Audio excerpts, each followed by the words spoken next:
Assalamualaikum warahmatullahi wabarakatuh dan salam sehat untuk kita semua.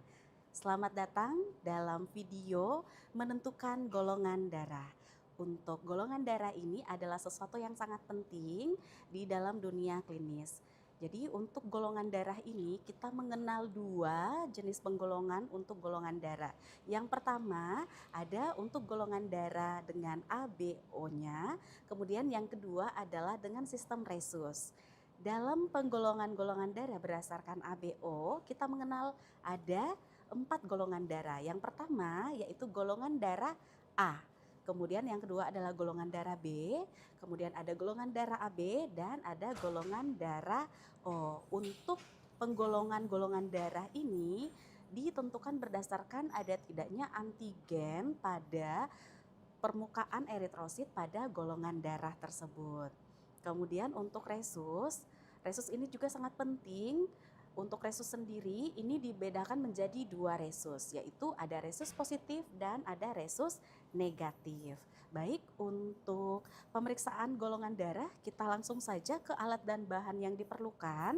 Untuk alat dan bahan yang diperlukan yaitu yang penting adalah darahnya. Ya, ini darahnya. Kalau misalkan ini darahnya tidak homogen, kita perlu untuk menghomogenkan. Tapi di sini ini karena darahnya masih segar, masih baru, ini tidak perlu dihomogenkan karena sudah homogen. Jadi kita bisa menghomogenkan, bisa juga dilakukan seperti ini, tapi jangan dilakukan dengan keras ya. Takutnya itu bisa merusak dari sel-sel darah yang telah kita ambil. Kemudian ini ada pipet untuk meneteskan golongan darah ke objek gelasnya. Kemudian di sini ada objek gelas.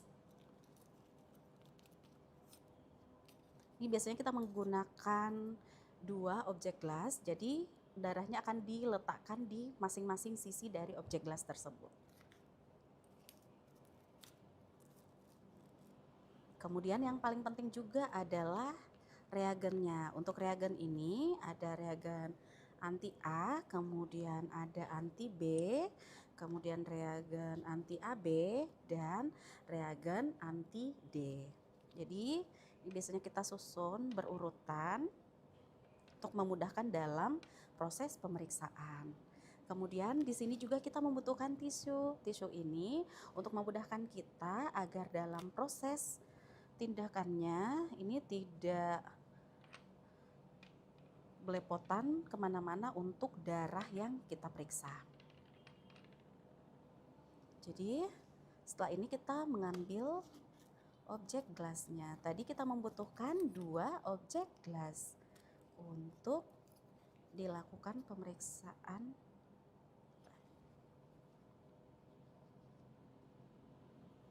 Oke, ini ada dua objek gelasnya.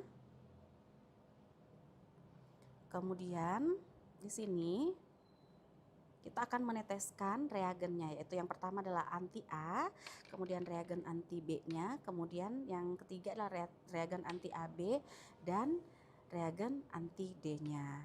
Nah, untuk prinsipnya di sini untuk golongan darah A itu, untuk golongan darah A akan terjadi aglutinasi pada darah yang diberikan atau yang dilakukan pencampuran dengan anti A dan anti AB. Kemudian untuk golongan darah B itu akan ada aglutinasi pada darah yang telah diberikan reagen anti B dan anti AB. Kemudian untuk golongan darah AB itu akan ada aglutinasi pada darah yang dicampur dengan reagen anti A, kemudian anti B dan anti AB. Kemudian untuk golongan O, golongan darah O itu tidak terjadi aglutinasi pada reagen anti A, baik anti B dan anti AB. Nah, untuk anti A, anti B dan anti AB ini untuk menentukan dia golongan darahnya A, B, AB atau O. Kemudian untuk resus itu dengan reagen anti D. Jadi untuk resus positif itu hasilnya nanti akan muncul aglutinasi pada darah yang telah dicampur dengan reagen anti D. Kalau misalkan tidak terjadi aglutinasi, maka hasilnya adalah resus negatif.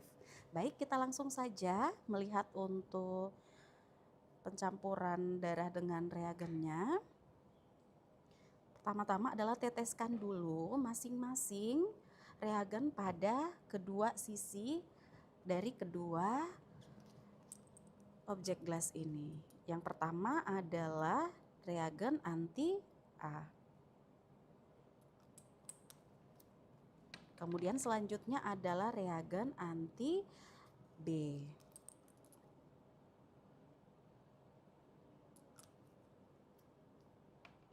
Selanjutnya ada anti AB pada objek gelas yang satunya. Dan yang terakhir adalah anti D. Ini untuk melihat resusnya. Setelah itu kita ambil darahnya. Ini darahnya tadi kalau misalkan dia tidak homogen, kita perlu untuk menghomogenkan. Ini sudah homogen, kemudian kita buka. Ini bukanya buka saja, kemudian kita simpan tutupnya.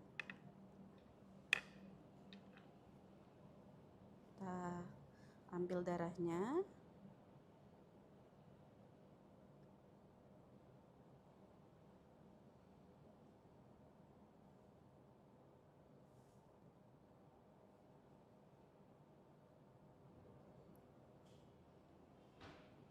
Kemudian darahnya kita tutup kembali dan disimpan kembali di rak penyimpanan. Kemudian untuk mengaduknya bisa menggunakan pipet ataupun bisa menggunakan keempat sisi dari objek gelas ini.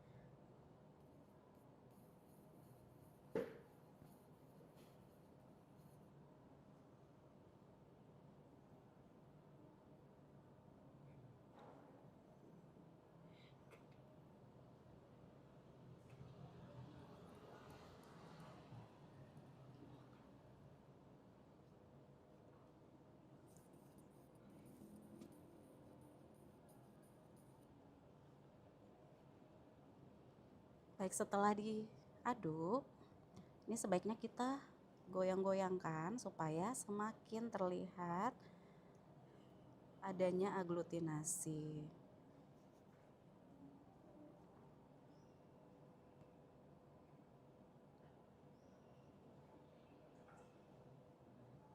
Ini di sini sudah mulai tampak ada aglutinasi. Nah, untuk pembacaan dari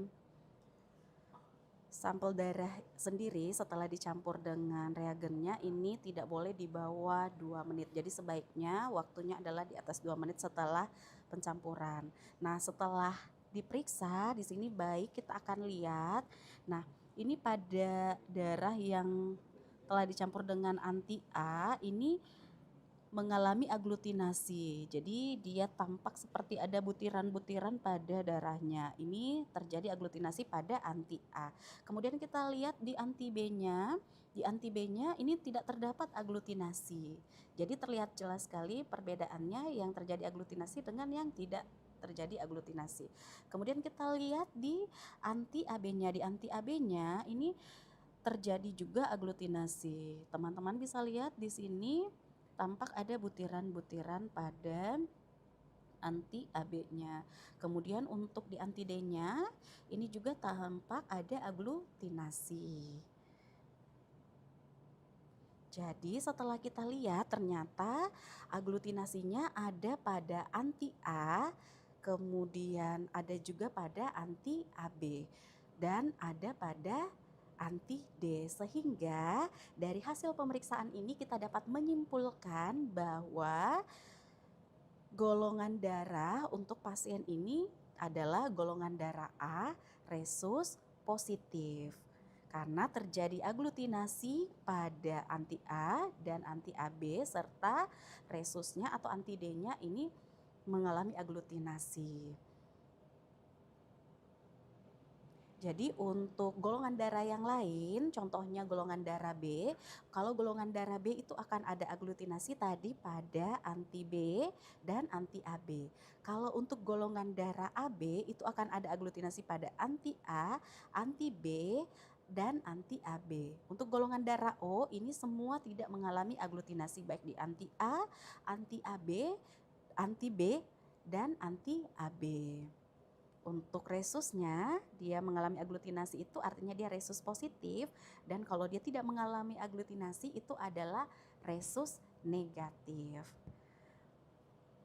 Baik, setelah ini, setelah dilakukan pemeriksaan, maka alat dan bahannya kita bereskan, lalu kita buang pada tempat sampah infeksius, karena ini merupakan darah yang berasal dari pasien. Jadi setelah ini kita akan buang ke tempat sampah infeksius.